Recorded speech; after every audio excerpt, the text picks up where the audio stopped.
Արամանյան, մենք կարող ենք կանխել այս պատերազմը ցանկության դեպքում եւ ինչպես կարող ենք կանխել, որ չլիներ այսպիսի ողբերգական հետևանքներ։ Առաջին հերթին ուզում եմ անդրադառնալ օրվա խորհրդին 5 տարի առաջ այսօր լուսաբացին Ադրբեջանի Հանրապետությունը լայնածավալ հարձակում է սկսել Արցախի դեմ, ունենալով մեկ նպատակ՝ տիրել Արցախին։ Եվ այսօր մենք մեր հարգանքի տուրքն ենք մատուցել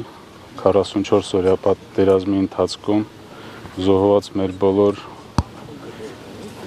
հայրենակիցներին, որոնք ընդունել են այդ հարվածը եւ իրենցից կախվածը արել են, որպեսզի կարողանանք կանգնեցնել Ադրբեջանի եւ ոչ միայն Ադրբեջանի, այլ ներգրաված բոլոր ուժերի այդ հարձակումը Արցախի նկատմամբ։ Ինչ վերաբերում է կարող էինք կանգնեցնել կամ խուսափել այդ պատերազմից, մենք տարիներ շարունակ տեղյակ եք, որ ձևավորված եղել Մինսկի խումբ, որը զբաղվում էր այդ հակամարտության կարգավորմամբ եւ տարիներ շարունակ լսում ենք վստահություններ, որ Արցախի հարցը ունի ռազմական լուծման տարբերակ։ Ցավոք սրտի թե աշխարհում, թե ընդհանրապես փոխվել է իրավիճակը, իրադրությունը, տեսակետները եւ այսօր տեսնում ենք եւ ականատես ենք լինում, որ աշխարհում շատ ու շատ հարցեր լուծում են ուժի տարբերակով։ Իսկ ինչ վերաբերում է կարող ենք խուսափել թե չէ, ինձ թվում է ես այդ հարցին ես բան չեմ կարող պատասխանել։ Պարոն Շահրամանյան, հիմա ասում են Հայաստանի ու Ադրբեջանի միջև այլևս խաղաղություն է։ Դուք ինչպես եք գնահատում այս խաղաղությունը, արդյոք սա իրական խաղաղություն է։ Մենք ողջունում ենք ցանկացած նախաձեռնություն, որ ուղղված է խաղաղության։ Դա կլինի Ադրբեջանի հետ, մեր հարևանների հետ, այլ հարևանների հետ։ Սակայն մենք մշտապես նշում ենք, որ արցախցիների հարցը պետք է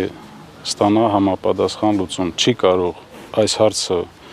համարվել լուծված, եթե արցախցին զրկված է իր հայրենիքից, իր գերեզմաներից, իր սրբություններից։ Ես բազմիցս դա նշել եմ։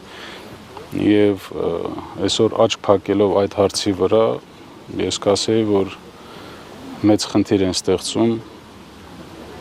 հնարավոր է հետագայի համար թե Ադրբեջանում, թե Հայաստանում։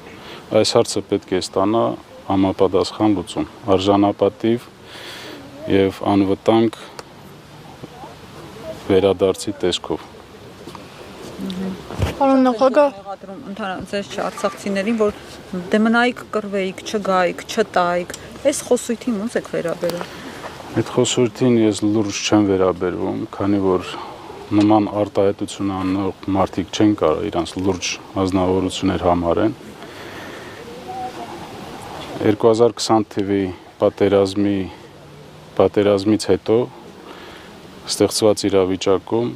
Հայաստանի Հանրապետության, Ադրբեջանի Հանրապետության, Ռուսաստանի Դաշնության նախագահները ստորագրել են մի փաստաթուղթ, որով դադարեցրել են ռազմական գործողությունները։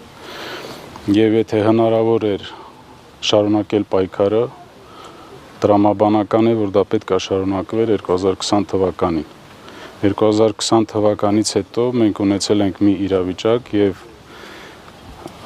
Ադրբեջանին փոխանցվել են շրջաններ Արցախի շուրջ,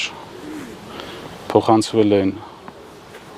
ռազմական մեծ նշանակություն ունեցող դիրքեր, Ստեփանակերտի վերևում Շուշիում տեղակայված էր Ադրբեջանի զորքերը եւ այս իրավիճակում խոսել, որ մնայիք պայքարեիք, սա ես լուրջ չեմ կարող համարել։ Իսկ 5 միլիարդի զենքը, որը թողնվել է Ալիևին։ Զենքի վերաբերյալ ես առիթ եմ ունել արձագանքել, այս բանի նպատակահարմար չեմ գտնում։ Ժամանակը կգա, կխոսենք դրա մասին, տեղյակ եք, որ հարուցված է համապատասխան քրեական գործ եւ այդ շրջանակներում ես նաեւ հրավիրվել եմ որպես վկա հարցաքննվելու եւ բոլոր պատասխաններս ես այնտեղ հնչեցրել եմ։ Պարոն նախագահ, դուք 44-օրյա պատերազմին չեք նախագահել, բայց այդուամենայնիվ ուժային կառույցի ղեկավար եք եղել։ Այդ տարիներին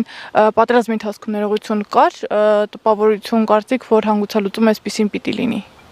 Ես պատերազմի ընթացքում ուժային կառույցի ղեկավար չեմ եղել։